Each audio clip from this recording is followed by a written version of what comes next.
Master and slave is a kind of relationship, and it usually involves some kind of evolution together, some kind of commitment to each other. So all masters and slaves are dominants and submissives, but not all dominants and submissives are masters and slaves.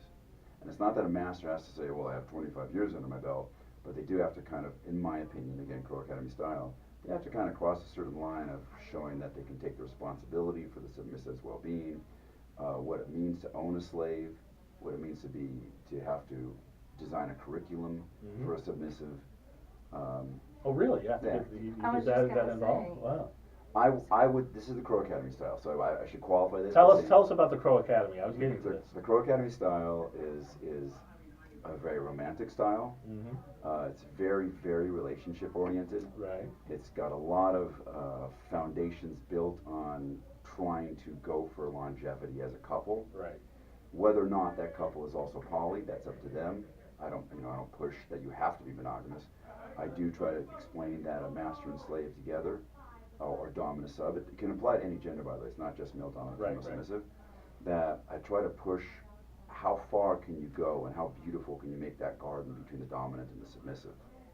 Now, and again, if that involves other people, that's fine. One of my best friends who lives over in Australia, he's in a master-slave relationship. They're as poly as they can get, but if you ask me, are they living the Crow Academy set of ethics, if you want, Right. of relationship foundation goals? Absolutely. So when did you found the Crow Academy? I was gonna say, what is this Crow Academy? The Crow Academy is my school. It started a long time ago. It started back in the 90s, and it's had various actual physical incarnations. Right. And it's also just the general, the name for all of the educational materials that I put out on the subject. So what made you in the 90s and you were still pretty fresh? Sorry? I said, what made you in the 90s and you were still pretty fresh? Think, I can teach this. Just the fact that a lot of people kept coming up to me and asking me. Okay. And the fact that I have a somewhat Native American background. Okay. And my little sister turned to me one day and she said, "Did you notice that everywhere you go, crows are always hanging out around you?" And I'm sitting there thinking, like, because I don't know if you know much about Native American tradition, Right. but there's such a thing as a totem animal, an animal that sort of picks you, and that's going to be your animal. And they went to town with this in certain movies and whatnot, Yeah. where and everybody's like, I want to be the cougar and I want to be an eagle.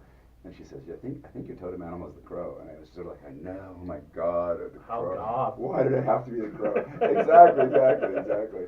And so that's sort of like, okay, I can handle this. And then I did more research, and then the crow. It turns out in Native American tradition and in Eastern European myth and legend, the crow is the bringer of law and discipline. And I was like, yeah, that's strangely appropriate. Call me the crow. So that's where the name came from. And just one thing led to another, and I was invited into some amazing closed BDSM societies and groups where there was one that was entirely edge players, and we all just learned together and taught each other, and we had private parties and we held public parties and all kinds of stuff. So it was the 90s was really an amazing time to grow, and I'll tell you one thing that was kind of a beautiful outcome of a terrible situation, which is that if you remember the late 80s and the early 90s, that was the AIDS era. That was when it was at its worst. Right. And so what happened in San Francisco, in particular, because that was where a lot of the AIDS awareness was happening, was they had their parties there were so strict.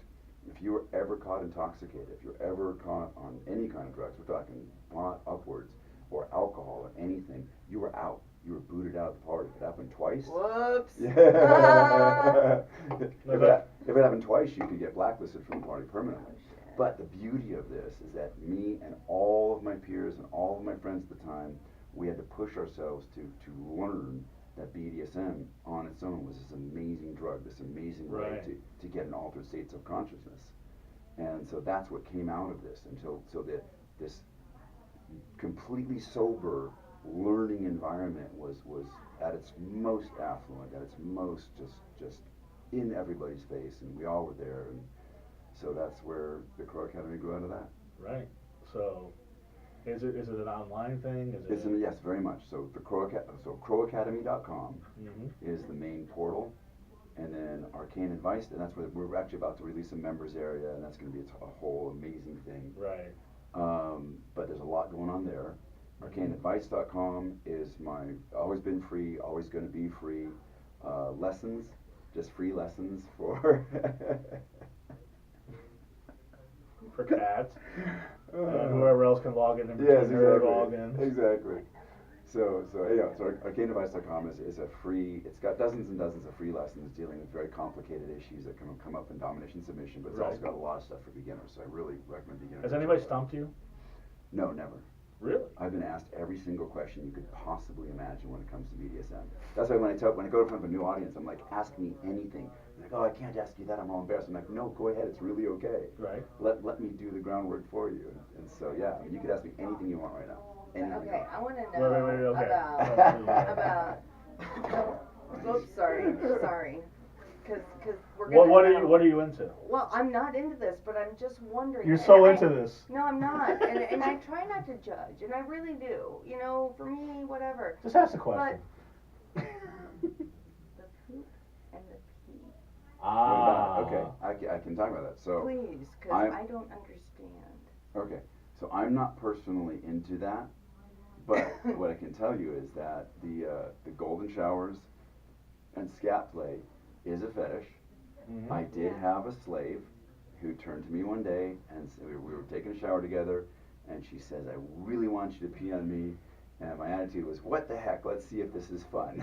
So I did. Right. Try anything once. And yeah, she tried it. She did it, and she seemed to enjoy it. But having tried it, it didn't really, jump up the thermometer of like, oh, that's completely hot.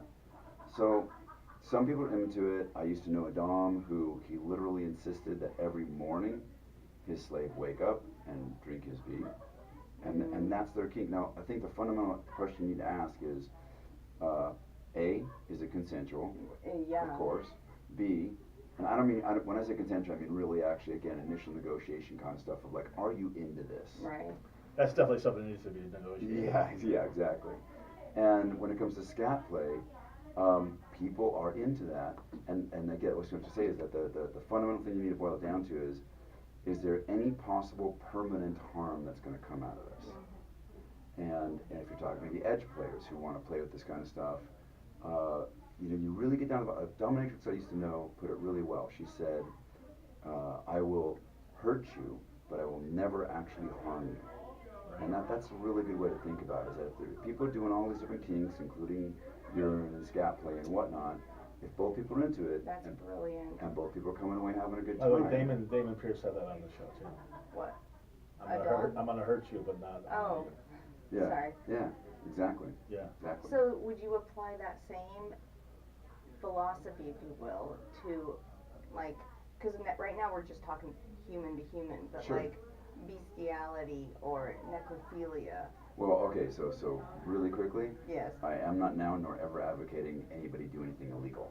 Right. Okay? Right, no. And that has to do, but I that has to do understand with local jurisdiction as well. So there's obvious stuff, and then there's also local jurisdictions, like maybe in some states this thing might be legal and that thing might not be legal, et cetera, et cetera, et cetera.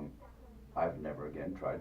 No. I'm sorry, and perhaps I'm going too deep. I was actually asking more on a like philosophical level. Well, like, was this an answer to the question? What are you into?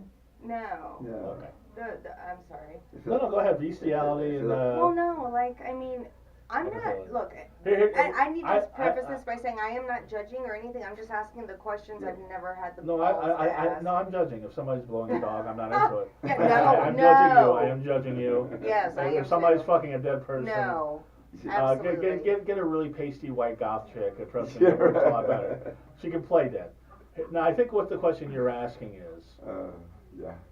What's the weirdest fetish that you've ever? What's the last time you're right. What's the last time you were shocked at a fetish? The last time I was shocked at a fetish event, a fetish club. Or there was something that you had not heard of that was like, wow, what is that? Well, that's a great thing because one of the philosophies of the Crow Academy is that there is no upper limit to how much you can grow or learn something new every time. And I've been at this for decades, and I love going to a club and seeing somebody do something that I've never seen before. Right. So I've seen some cool stuff, but my usual reaction is, I go up to that person afterwards. You never interrupt a scene, but you go up afterwards and you say, "Excuse me, can I ask you how you did that, what you used, things I need to know, safety parameters, all these things. You learn. It's wonderful." as far as the weirdest thing I've ever seen at a club, man,